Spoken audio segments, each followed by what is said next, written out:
Hi everyone, thank you for coming out.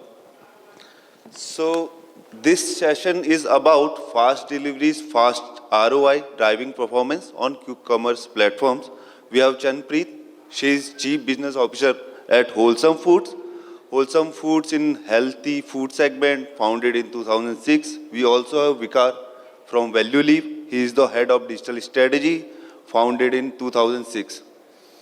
So let's begin. So I mean, the way quick commerce is climbing up, I believe majority of the people out here buying something from quick commerce, there are a lot of frequency, impulse buys. But now we'll talk about the behind the scenes. I mean, we have Chanpreet from brand side, Vikar from the agency side. What's happening behind the scenes? What challenges, what struggles they face initially? What kind of winnings are there? And what the future outlook looks like. So my first question is around the consumer behavior shift. What kind of consumer behavior shift you have seen? Are consumers just looking for faster deals or they are loyal to the brands? So we'll start with Chanpreet. Thank you. It's a great platform and a great question to start with. 65% of the GT business in any case was focused on last minute top-ups. And that's what our quick commerce journey began with, which is a loyal set of customers who were looking to top up what they were looking for. What has changed and what has remained constant is very interesting. What has changed is that now some of the consumers, the younger ones, are giving up on this whole habit of a monthly full top-up and then going for last-minute deliveries to just doing weekly groceries. That's a very interesting trend that we are seeing. The second most important thing is that it is giving us access to new consumers. It is not just our existing loyal consumers who are buying us. The real growth is coming for us. And as a D2C brand, it's a big advantage for us that we are being able to open up where offline would have taken us 5 years, 2 years to get into tier 1, tier 2, tier 3 cities. That's where quick commerce platforms are taking us. Great answer. Thank you. Good morning. For the quick commerce platform, while it's true that it started with I have an immediate need and I need an immediate delivery, and that's why I'm doing it. But over the period, I think the consumer behavior is also shifting. Earlier, and many of you might also be using the platform. So the cart sizes, for example, I will just select those couple of more products, and I'm mostly discount driven. Whichever is offering me a better discount, I will just go buy it because it's my immediate need. But over the period, as people become loyal to brand and the young consumers, when they see that I'm buying something, but at the same time, if I see something else also, which is not my immediate need, but just because it is available and I might as well buy it. So people just add to that to the cart also. And like she said, the monthly behavior is shifting to weekly behavior, and I see that behavior is not a time bound. It's like I am doing maybe in 2-3 days I need something, I will add that as well. So the cart sizes are growing on quick commerce.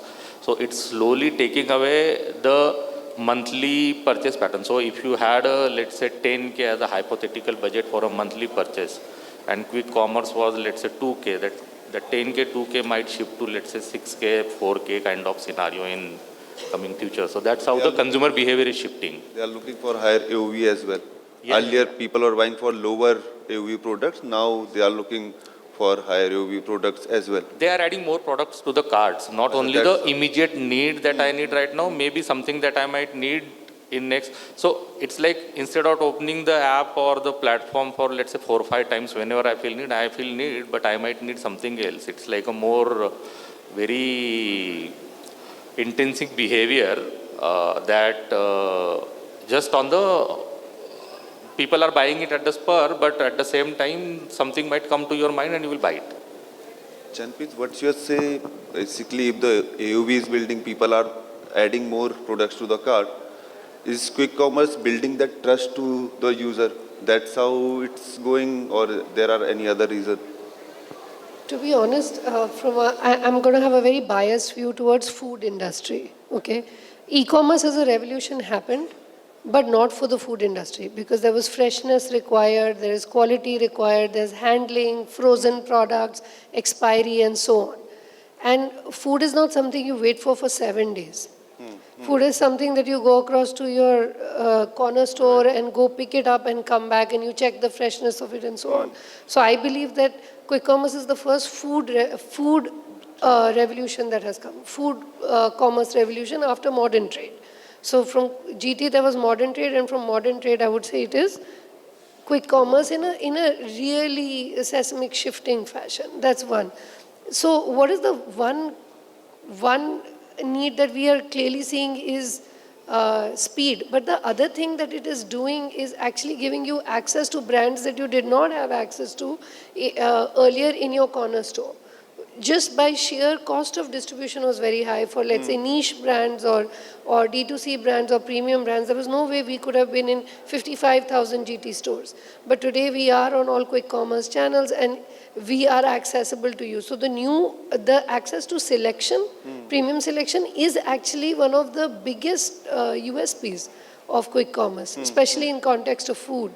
And I'm not just saying fresh food, but coffee, processed food, and so on. So the better for you movement, the clean food movement is actually really benefiting from quick commerce. Right. Okay. Thank you both. So my second question, can this speed can become profitable? So the question is, how do you measure this ROI in these quick commerce? Basically, it's contributing to revenue.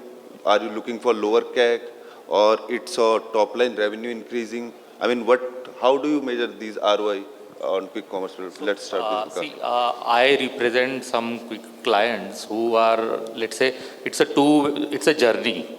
So let's say you are starting out and your brand is not yet built. And like she said that anybody who has an idea or the product and a good quality product, but it's a very heavy cost of initial investment. Right. So you start there. So obviously the first metric, because you want to grow, but grow at your own budgets and marketing spends and all that. So people generally start with CAC at the very early stage. Okay. But once they start building the brand, then the average order value might increase and other parameters kick in. Then they start thinking on the omni-channel platforms.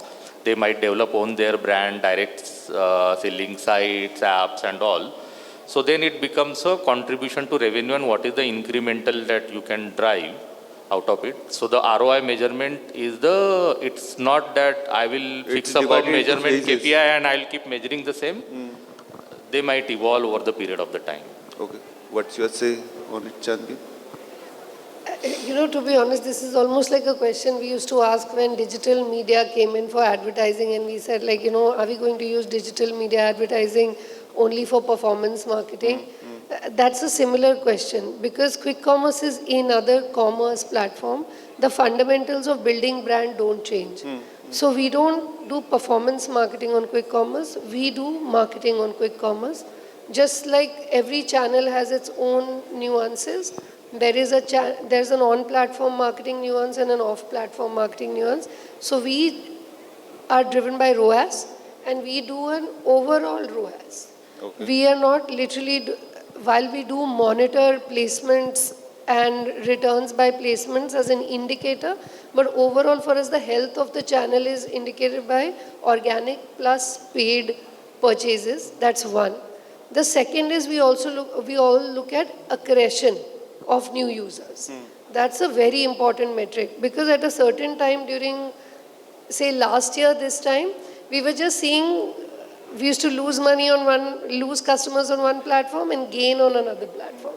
Now we're seeing a shift of new users are actually getting added on, and which channels are adding it. So even if you look at traditional e-commerce platforms, their quick commerce service is what's adding new customers. And within quick commerce also we see, interestingly, there are new customers being added even in metro cities, and of course in the new dark stores that they open up. So it's the new customer acquisition is happening not at a brand accredited level. And second is overall ROAS, never specifically on paid performance. So with this, I come to this question. Do you see any change in repeat buys? I mean, you are acquiring a lot of new customers. Do you see this repeat rate is not that great that was earlier, or it is the same, or it has been better? The repeat rate is not very different by platform. The purchase behavior is different by platform. Okay. For example, our pancakes tend to do very well over the weekends because parents tend to make something with the kids or as a treat for them at home. So we know that on weekends we are going to see Sunday morning or a Saturday morning purchase because that's the time the parent has decided and it's instant delivery. Whereas on a e-commerce platform, we're going to see the weekly or a monthly purchase behavior because it is going to come. We have these very interesting snacks in our other brand, Mealy, for adults. And it's 2 p.m. after lunch, before the tea time, is when we get the maximum orders for our puffs Okay. on quick commerce. That is not the behavior we will see on even a fresh, Amazon Fresh or a traditional e-commerce. There it will be for the week. Okay. Right. That's the difference. So Vikar, do you see any difference in traditional e-commerce and quick commerce? I mean, Chanpi talked about it, but what's your point of view? Do you see? See, I will talk in an agency language. See, there is a user who has so there is a consideration set, then there is a intent to buy. So a normal e-commerce, the pool of intent to buy is larger. People are still exploring. People have not decided. So when you do that, you get lot of your queries, but that might not necessarily convert into the final purchase. Versus quick commerce is an immediate need. The intent to buy is very strong. You know that 90% of the time, if you are there and you fit the criteria for the user, you will get a conversion. So if you're able to bring user to the platform, then I mean, So it's that's the difference. That for the normal commerce, like she said, and that translates into the user behavior. That the sum of the product, it will also depend on the product category. The product category that is not a perishable or an immediate need might not see that much difference between a quick commerce and e-commerce, but the category which is like she said 2 p.m. if somebody is having a craving at around 4 p.m. and that product is consumed at that particular time, then you will not see people buying and going to the traditional commerce at that particular time and purchasing it. It would be mostly purchased on quick commerce. Right. So there is a big difference between the intent. okay. Thank you. Chanpi, do you see any, I mean, these quick commerce platforms, there are SKUs, right? You are one of those 1,000 SKUs. Do you see there is any creative limitations on these quick commerce platforms? Every platform. Yeah. See, every platform has its own limitations. I feel that the traditional commerce platforms have more mature ad attribution models, but they are all gearing up in terms of tech, front-end tech to the consumer. I don't think there is much of a gap, but at the back end, full funnel attribution, the integration points with the advertisers, their different quick commerce platforms are at different stages of evolution, I They are would say. going, keep on going. Okay. Coming to, I mean, see, this getting ROI, delivering to the doorsteps of the consumer, it's all getting done. What are the challenges? If you can talk about any one challenge that you faced when you started quick commerce branch, and we'll start with you, then we'll talk about it. So one challenge that you faced when coming on quick commerce, I started doing it, you were on D2C, but now you took a decision to go on quick commerce. So something must be there that you felt the biggest challenge. Operations. I don't think we have been so, I don't think marketing and operations have been at loggerheads like this in every company at this level of detail. I think 30% of my time goes into just looking at operations, availability. If you want to succeed in quick commerce, everything else can come later. If your product is not available at the dark store level in the right pin codes, there is no marketing that can help you. So you look at stock to demand kind Absolutely. of, right? That is the number one tracker.